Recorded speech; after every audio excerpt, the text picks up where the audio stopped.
ജേർണലിസ്റ്റിലേക്ക് Iran യുദ്ധം 14-ാം ദിവസത്തിലേക്ക് കടക്കാൻ പോകുമ്പോൾ അതിനിർണായകമായ ചില മാറ്റങ്ങൾ ഈ യുദ്ധതന്ത്രങ്ങളിൽ ഇറാൻ വീണ്ടും വരുത്തിയിരിക്കുകയാണ്. അമേരിക്കയ്ക്ക് നേരെ ശക്തമായ ആക്രമണങ്ങൾ നടത്തുന്നതിനൊപ്പം തന്നെ അമേരിക്കയുടെ അല്ലെങ്കിൽ ട്രംപിന്റെ ആസ്തികൾ പരമാവധി തകർത്ത് തരിപ്പണമാക്കി നല്ല രീതിയിൽ ട്രംപിനെ വേദനിപ്പിക്കുക എന്ന ഘട്ടത്തിലേക്ക് ഇറാൻ എത്തിയിരിക്കുന്നു. അതായത് ഇറാനിലേക്ക് ആക്രമണങ്ങൾ നടക്കുമ്പോൾ, അമേരിക്കയുടെ നിരന്തരമായ ആയുധ പ്രയോഗങ്ങൾ നടക്കുമ്പോൾ ഇറാൻ പകരമായി ആക്രമിച്ചിരുന്നത് ഗൾഫ് മേഖലയിലെ അമേരിക്കൻ സൈനിക കേന്ദ്രങ്ങളെയാണ്.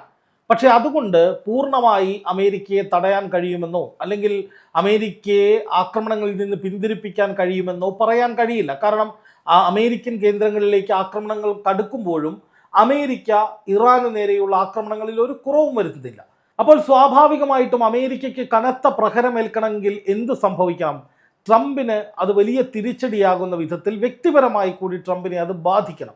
ഈ ഘട്ടത്തിലാണ് ട്രംപ് അഹങ്കാരത്തോടു കൂടി കാണുന്ന, അല്ലെങ്കിൽ ട്രംപ് പ്രസ്റ്റീജിയസ് എന്ന് പറയുന്ന, അല്ലെങ്കിൽ അമേരിക്കയുടെ തന്നെ അഭിമാന സ്തംഭം എന്ന് കരുതുന്ന ആയുധങ്ങൾക്ക് നേരെയും പ്രധാനപ്പെട്ട ആസ്തികൾക്ക് നേരെയും തുടർച്ചയായ ആക്രമണം നടത്തുക, അതുവഴി അമേരിക്കയ്ക്ക് വലിയ തോതിൽ ആത്മവിശ്വാസ കുറവുണ്ടാക്കുക എന്ന യുദ്ധതന്ത്രത്തിലേക്ക് കൂടി ഇറാൻ കടന്നിരിക്കുന്നത്. നമുക്കറിയാം, ഇപ്പോൾ ഹോർമൂസ് കടലിടുക്ക് എന്ന് പറയുന്നത് അമേരിക്കയുടെ പക്കലല്ല, മറിച്ച് ഇറാൻ്റെ പക്കലാണ്. പക്ഷെ അമേരിക്ക ക്ലെയിം ചെയ്യുന്നത്, അല്ലെങ്കിൽ അമേരിക്കൻ പ്രസിഡന്റ് ഡൊണാൾഡ് ട്രംപ് പറയുന്നത്, ഈ പറയുന്ന ഹോർമൂസ് കടലിടുക്ക് ഞങ്ങളുടെ നിയന്ത്രണത്തിൽ വന്നിരിക്കുന്നു, അവിടെ കപ്പലുകൾക്ക് കടന്നു പോകാം, അതുകൊണ്ട് തന്നെ നിങ്ങൾ കപ്പലുകൾ ധൈര്യമായി അങ്ങോട്ട് കൊണ്ടുവരൂ, ഞങ്ങൾ സുരക്ഷ ഏർപ്പെടുത്താം. ഇങ്ങനെയൊക്കെയാണ് ട്രംപ് പലപ്പോഴായി ലോകരാജ്യങ്ങളോട്, ട്രംപ് മാത്രമല്ല US സെൻട്രൽ കമാൻഡ് അടക്കം ലോകരാജ്യങ്ങളോട്, കപ്പൽ കമ്പനികളോട് ആവർത്തിച്ചു കൊണ്ടിരിക്കുന്നത്. പക്ഷേ യഥാർത്ഥത്തിൽ അപ്പോൾ എന്താണ് സംഭവിക്കുന്നത്? അത് ആ വഴി പോകുന്ന അമേരിക്കയുടെ വാക്ക് വിശ്വസിച്ച് ഒമാൻ തീരത്തോടു കൂടി അടക്കം പോകാൻ ശ്രമിക്കുന്ന പോകുന്ന കപ്പലുകൾക്ക് നേരെ നിരന്തരമായ ആക്രമണങ്ങൾ ഇറാൻ നടത്തിക്കൊണ്ടിരിക്കുകയാണ്. ഏറ്റവും ഒടുവിൽ അമേരിക്കയുമായി ബന്ധമുള്ള ഒരു നിർണായകമായ കപ്പലിന് നേരെ കൂടി ആക്രമണങ്ങൾ നടത്തിയെന്നാണ് ഇറാൻ അവകാശപ്പെടുന്നത്. അതായത് അമേരിക്കയുമായി ബന്ധമുള്ള കപ്പലുകൾ, അമേരിക്കയുടെ വാക്ക് വിശ്വസിച്ച് മുന്നോട്ട് വരുന്ന കപ്പലുകൾ, അമേരിക്കയുടെ അസറ്റായിട്ടുള്ള പ്രധാനപ്പെട്ട ചരക്കുകൾ കൊണ്ടുപോകുന്ന കപ്പലുകൾ തുടങ്ങി അമേരിക്കൻ ആസ്തികൾക്ക് അല്ലെങ്കിൽ അമേരിക്കയുടെ ആസ്തിയായി മാറേണ്ട കപ്പലുകൾ ഒന്നൊന്നായി തെരഞ്ഞു പിടിച്ച് ആക്രമിക്കും എന്ന നിലയിലേക്ക് ഇറാൻ മാറിയിരിക്കുന്നു. അത് പ്രകടിപ്പിക്കുകയും ചെയ്യുന്നു. ഒന്നുകിൽ അമേരിക്കയുടെ അസറ്റായിട്ടുള്ള അങ്ങോട്ടുള്ള അസറ്റുകളുമായി പോകുന്ന കപ്പലുകൾ, അല്ല എന്നുണ്ടെങ്കിൽ ഗൾഫ് രാജ്യങ്ങളിലേക്കുള്ള കപ്പലുകൾ. പക്ഷെ അതും അമേരിക്കയുടെ അസറ്റുകളായി മാറാൻ സാധ്യതയുള്ള, അല്ലെങ്കിൽ അമേരിക്കയുമായുള്ള ബന്ധത്തിൻ്റെ പുറത്തുള്ള കമ്പനികളിലേക്ക്, അല്ലെങ്കിൽ അമേരിക്കൻ കമ്പനികൾ അടക്കമുള്ളവയിലേക്ക് പോകുന്ന കപ്പലുകളാണ്. അതുപോലെ തന്നെ അമേരിക്കയുടെ കൂടുതൽ കമ്പനികളിലേക്ക് ആക്രമണങ്ങൾ നടക്കും. അതായത് പശ്ചിമേഷ്യയിലെ അമേരിക്കൻ കമ്പനികൾക്ക് നേരെ ആക്രമണം നടത്താനുള്ള പദ്ധതികൾ ഇറാൻ തയ്യാറാക്കുന്നുണ്ട്. അതോടൊപ്പം ഇപ്പോൾ പുതിയൊരു നീക്കം കൂടി വന്നിരിക്കുകയാണ്. അതായത് ഹൂത്തികൾ സൗദി അറേബ്യയുമായി കഴിഞ്ഞ ദിവസം അമേരിക്ക ഒരു ആണവ കരാറിൽ ഒപ്പിട്ടു എന്ന് വാർത്തകളുണ്ടായിരുന്നു. അതായത് ആണവ സമ്പുഷ്ടീകരണം നടത്താൻ അമേരിക്ക സൗദിക്ക് അനുമതി നൽകിയിരിക്കുന്നു. സാങ്കേതിക സഹായം ഉൾപ്പെടെ സൗദിക്ക് നൽകുമെന്നാണ് പറയുന്നത്. അപ്പോൾ സ്വാഭാവികമായിട്ടും അതിൽ അമേരിക്കൻ ഇൻവെസ്റ്റ്മെൻ്റ് ഉണ്ട്, അല്ലെങ്കിൽ ട്രംപിൻ്റെ താല്പര്യങ്ങൾ ഇൻവെസ്റ്റ് ചെയ്യപ്പെട്ടിട്ടുണ്ട്. അത് അമേരിക്കയുടെ ഒരു പദ്ധതി എന്ന നിലയിൽ പോലും മാറാവുന്നതാണ്. അതിലേക്ക് ടാർഗറ്റ് ചെയ്യുന്ന വിധത്തിൽ ഹൂത്തികൾക്ക് ശക്തമായ ആക്രമണം നടത്താൻ ഇറാൻ നിർദ്ദേശം കൊടുത്തു എന്നുള്ളതാണ് അടുത്ത വാർത്ത.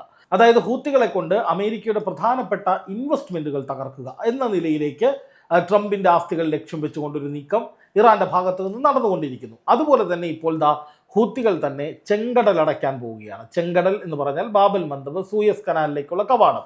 അവിടെ അടച്ചതിന് ശേഷം അതിലേ പോകുന്ന അമേരിക്കയുടെ കപ്പലുകൾ പ്രധാനമായും തകർക്കുക. അതായത് അമേരിക്കൻ ബന്ധമുള്ള കപ്പലുകൾ, അമേരിക്കയുടെ ഭാഗമായുള്ള കമ്പനികളിലേക്ക് ചരക്ക് കൊണ്ടുപോകുന്ന കപ്പലുകൾ, അമേരിക്കയുമായിട്ടുള്ള ട്രേഡ് ലൈസൻസിൻ്റെ ഭാഗമായിട്ട് എന്തെങ്കിലും തരത്തിലുള്ള ഉൽപ്പന്നങ്ങൾ കൊണ്ടുപോകുന്ന കപ്പലുകൾ, അതായത് അമേരിക്കയുമായി ബന്ധമുള്ള ഏത് സാഹചര്യത്തിലും അല്ലെങ്കിൽ ഏത് കപ്പലുകളും അവിടെ വെച്ച് തകർത്തില്ലാതാക്കുമെന്ന നിലയിലേക്ക് ഈ യുദ്ധത്തെ മാറ്റാനാണ് ഹൂത്തികൾക്ക് ലഭിച്ചിരിക്കുന്ന നിർദ്ദേശം.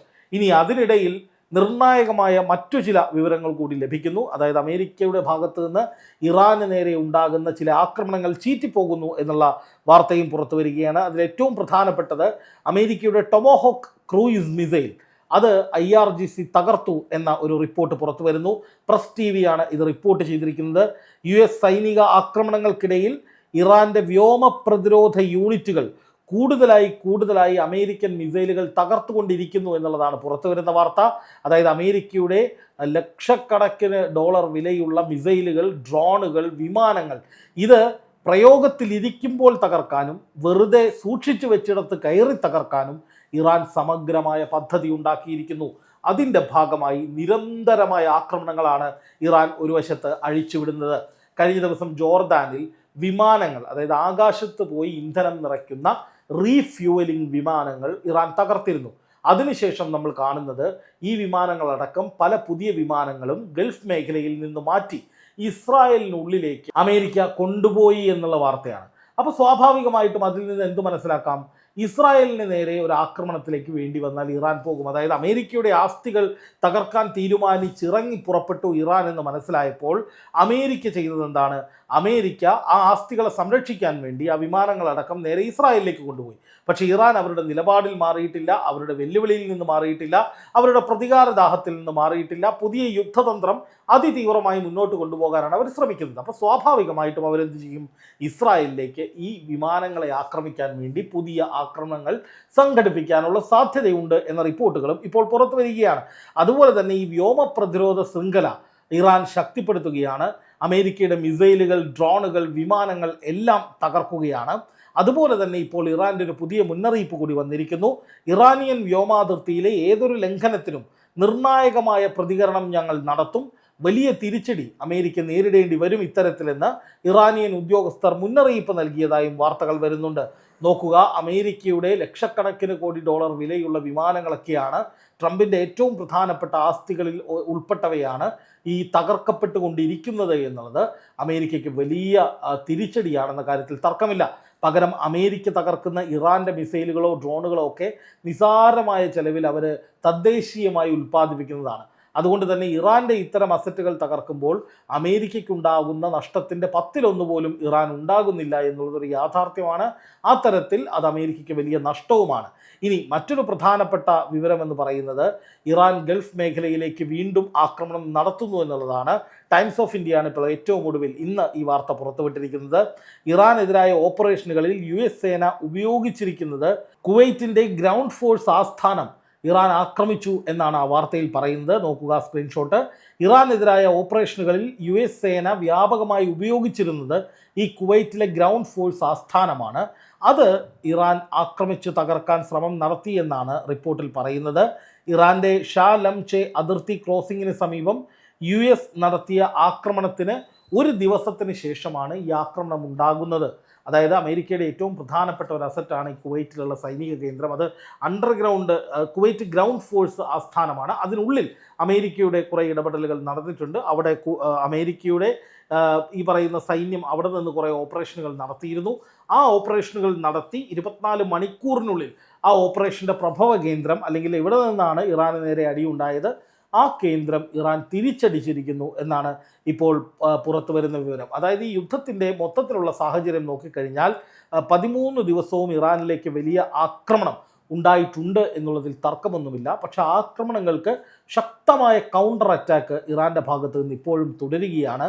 എന്ന് മാത്രമല്ല, ട്രംപിന് ഒരു വലിയ അറ്റാക്ക് നേരിടേണ്ടി വരികയാണ് ഇപ്പോൾ. അത് ഈ പറയുന്ന ഇറാൻ്റെ ഭാഗത്തു നിന്നുള്ള പ്രത്യാക്രമണങ്ങളാണ്. അതായത് അമേരിക്ക ഏതെങ്കിലും തരത്തിലൊക്കെ ഇറാനിലേക്ക് ആക്രമണം നടത്തി, ഇറാൻ കീഴടങ്ങി, ഇറാൻ തകർന്നു, ഇറാൻ ഇല്ലാതായി എന്ന നിലയിലൊക്കെ ഒരു പ്രതീതി സൃഷ്ടിക്കാൻ ശ്രമിക്കുമ്പോൾ ഇറാൻ അതിനെയൊക്കെ കവച്ചു വെച്ചുകൊണ്ട് തിരിച്ചടിക്കുകയാണ്. അത് ട്രംപിന് നേരെയുള്ള വലിയ അറ്റാക്കായി മാറുകയാണ്. അത് ട്രംപിൻ്റെ അവസ്ഥ വളരെ മോശമാക്കുന്നുണ്ട്. കാരണം ഒരു വശത്ത് ലോകത്തിന് മുന്നിൽ ഇറാനെ കീഴടക്കി, ഇല്ലാതാക്കി, പെടുത്തി, തകർത്തു എന്നൊക്കെ പറയുന്ന അതേ സമയത്ത് തന്നെ മറുവശത്ത് ഇറാൻ തങ്ങൾക്കൊന്നും സംഭവിച്ചിട്ടില്ല എന്ന മട്ടിൽ ഈ പറയുന്ന കാര്യങ്ങളൊക്കെ ചെയ്യുമ്പോൾ അത് ട്രംപിന് താങ്ങാവുന്നതിലും അപ്പുറമാണ്.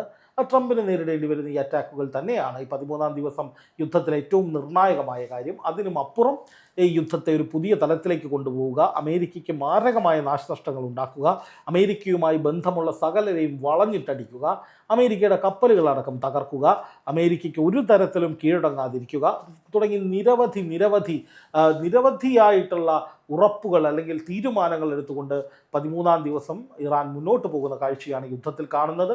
അതുകൊണ്ട് തന്നെ ഒരു സമാധാനം എന്നുള്ളത് കാണാൻ കഴിയുന്ന ഒന്നല്ല എന്ന ഭീതി പടരുകയാണ്.